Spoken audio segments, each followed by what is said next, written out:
EMSNOW, and welcome to this episode of EMSNOW Up Close. We are, of course, in virtual Apex week here in the industry. Normally, we would all be on a show floor in San Diego, running around and kicking new equipment and meeting new colleagues. But we're going to do this virtually this week. And it's my great pleasure to bring to you actually a representative from a contract manufacturer rather than from a supplier to the industry. And it's my great pleasure today to have with us Mo Ohady, who's the General Manager of Digicom Electronics. And Digicom, of course, is a specialty EMS located in the San Francisco Bay Area. Mo, welcome. Thank you for taking time to join with us today. And after many years, it's good to see your face again. So thank you for the time today, sir. Let's begin. For the benefit of our audience, why don't you just give an introduction to yourself and a general introduction to Digicom, please? Sure. Digicom has been in business supporting contract manufacturing services for nearly 40 years now, mostly in the Bay Area.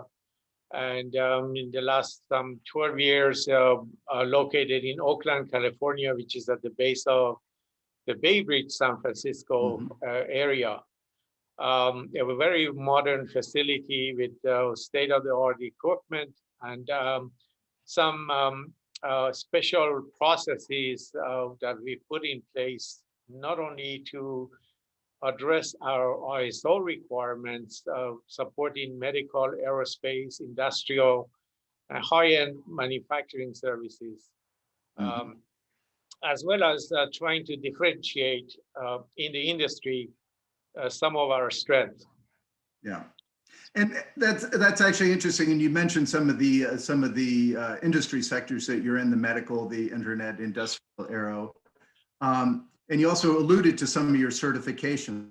Why don't you tell our audience kind of the various certifications that you do hold?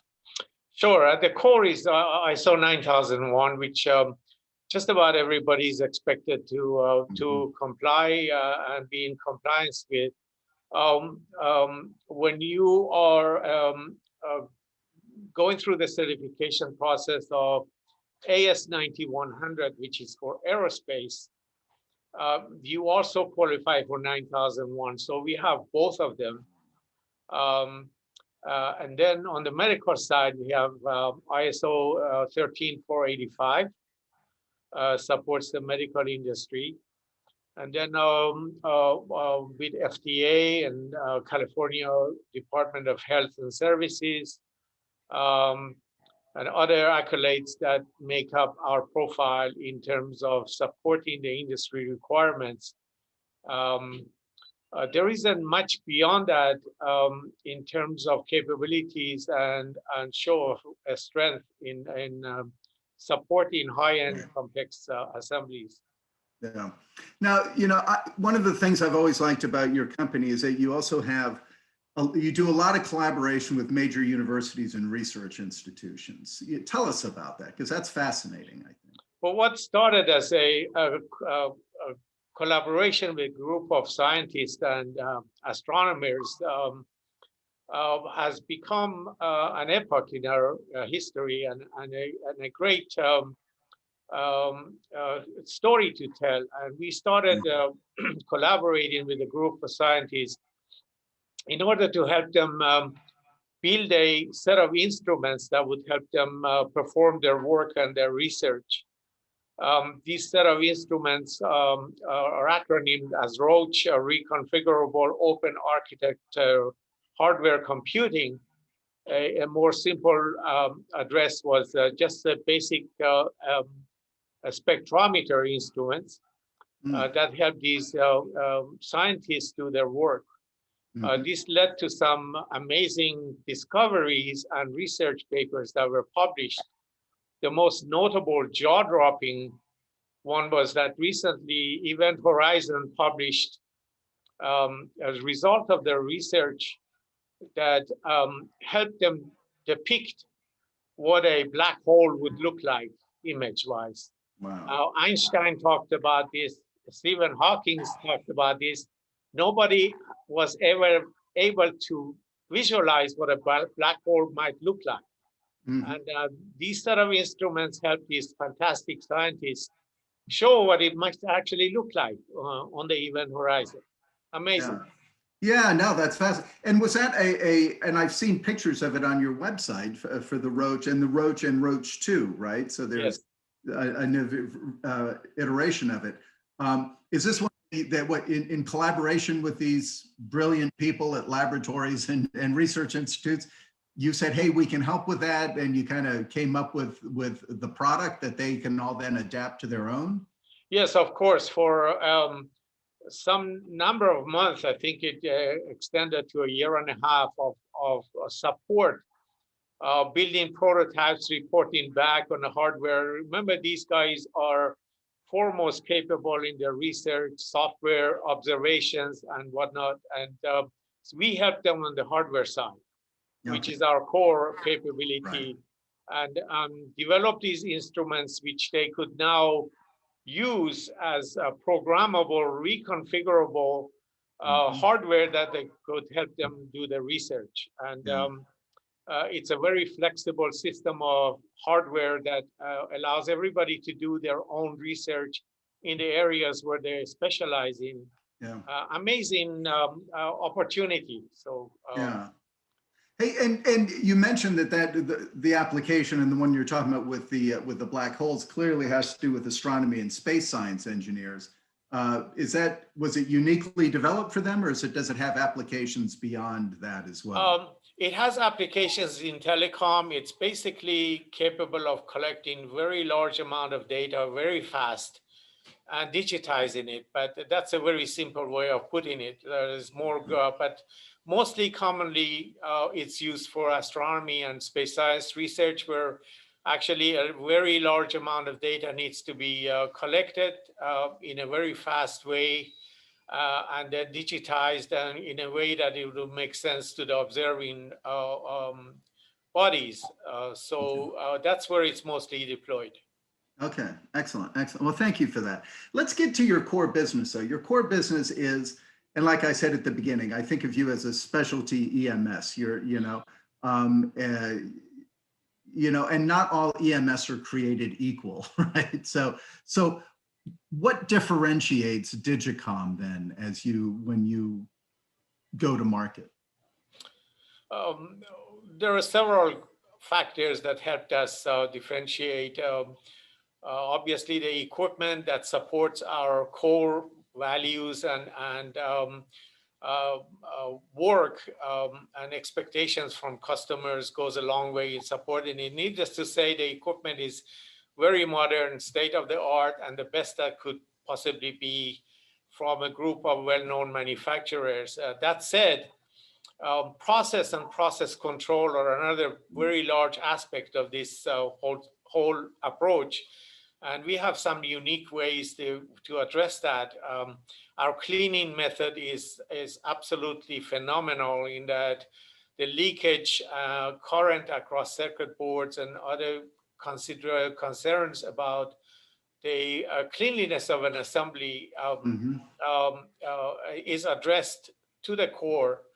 Um, and we also generate nitrogen on site and use it across the factory floor in our reflow process. And that is also very unique uh, and appreciated in a lot of microelectronic assemblies and other very intricate assemblies, but not totally deployed in our industry. We thought we could get to that excellent path by using nitrogen throughout our soldering process. And this helps basically reliability, longevity of a circuit board that we built. Yeah, no, that makes sense. And I like how you differentiate that. There's the equipment and there's the process, right? Anybody can Yes. get the equipment, but do you really know how to optimize and effectively run a process for the benefit of your customers? Is that what is referred to as the diamond track process? That's exactly it. We thought a combination of our process control and the way we approach the assemblies could be summarized as what we call the diamond track. Okay. Excellent. And now for your customer base, is it primarily the Bay Area? Tell us about that. We serve local companies in the Bay Area. We serve state of California, out of state of California, Texas, Florida, and other states, Massachusetts, as well as international. The work that we earlier addressed, ROACH and the spectrometer, is deployed across the world, Europe, China, a lot of campuses and research centers and intergovernmental supported research sites in astronomy across the world. So it's an international approach and market that we serve. Okay. And it's all served out of the factory behind you there. That's true. That's all manufactured in our location. No outsourcing, totally deployed and manufactured in our facility here. Okay, very good. Now, I'd be remiss if I didn't ask you about kind of the big issue that's been challenging us all personally and professionally for the last year, which of course has been the COVID-19 pandemic. What impact did it have on your business? How did you have to adjust your business for your employees and for your customers? And then maybe where are we at today? Well, first the pandemic broke out, and then the lockdown started, and we were actually in a period of panic for some short moments. And what led us to get the resolve to get through this period was customer support and letters of support coming in from medical industry, aerospace, together with umbrella support from Homeland Security and Department of Commerce, essentially telling us that we were considered essential workers and essential infrastructure and expected continued support from us.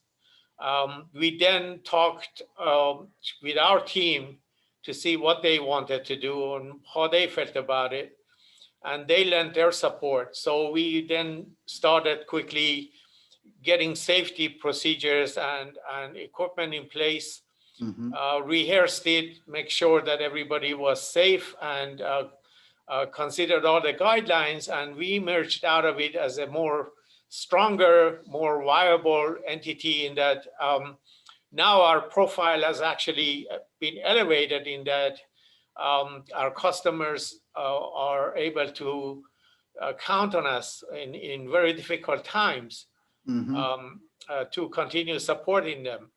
And that's actually been the brighter side of the very sad and unpleasant event that has affected everybody in the world. Yeah, yeah. And I like what you say. So clearly you were designated as kind of, I forget the proper terminology, critical industry. You were able to maintain operations throughout because of the type of products that you supported. Is that correct? Yes. Okay. Yes, our customers were in turn considered essential organizations and critical organizations, and so in turn we were expected to support them and continue the operation. Yeah.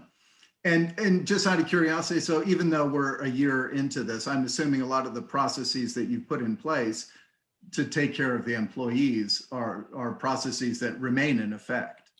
That's right. We will continue the practice until such time as, if there is such a time, total clearance from the board bodies and CDC and everybody in the industry who is advising practice and measures to combat this virus. So yeah.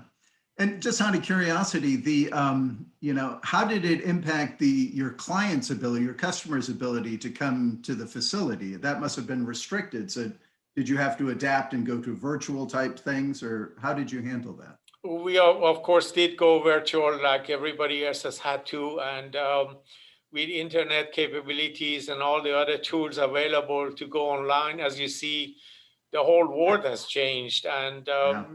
nothing really affected us. Traffic was reduced immensely in that people are not visiting and Yeah. curtail back contact, personal contact. But Yeah. other than that, not much else was Yeah. affected. And having lived in the Bay Area myself for many years, years ago, I must imagine that the traffic on the road got much easier as well. So the commute. That's right. That's another bright picture to the story to tell. my own commute reduced from an hour and a half to about 20 minutes. Oh my gosh, that's yes. I'd like to keep some of that, right? So Right. that's something. That's something. So tell me, just in closing, then, as you look forward, now we're coming out of the pandemic. It's 2021. Hope springs eternal. What's your view of the rest of 2021 for Digicom in the industry? Very optimistic. Not only our customers are continuing to grow, we are acquiring new customers, and by default, as a trickle-down theory, as companies re-emerge with new technologies, new ideas, and the industry collecting itself, getting back to norm, we expect some windfall there. So nothing but good stuff happening in the horizon. We expect good things to happen, and hopefully full recovery from everybody in the world. Yeah, no, absolutely. Amen to that. Well, Mo, I want to thank you for taking the time to speak with me today, to kind of reintroduce myself too to Digicom and what's happening there, and to our audience. To the audience, people who are watching this, I would say he is Mo Ohady. He's been in this industry longer than most people, and probably has forgotten more about this industry than many people ever knew. So a great resource. And if you're interested in Digicom Electronics, please, you can look them up. They have a good website. You can look Mo up on the in LinkedIn. He has a profile there. And as I always say, if you're not able to get a hold of him, get a hold of me, and I will do my best to put you in direct contact with him. So Mo, thank you for the update. Hopefully we can catch up later in the year and see how things are progressing. And I wish you nothing but continued success, sir. Thank you, Eric. It's a pleasure to see you again and to talk to you again. And I wish you well and safety for you and your family. Take care. Thank you very much, sir. Thank you.